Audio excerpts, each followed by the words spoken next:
So welcome students. In this question you're given that x is equal to e power y plus e power y plus e power y plus so on up to infinity. And what is the value of dy by dx?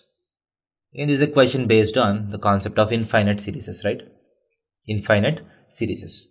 So if you take x is equal to e power y plus e power y plus e power y plus e power so on.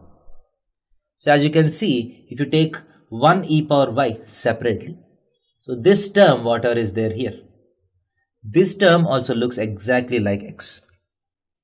So what is this term? E power y plus e power y plus e power y plus so on up to infinity.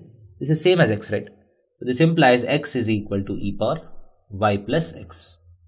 This implies ln x is equal to ln e power y plus x.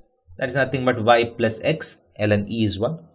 So ln x is equal to y plus x. This implies 1 by x is equal to dy by dx plus 1.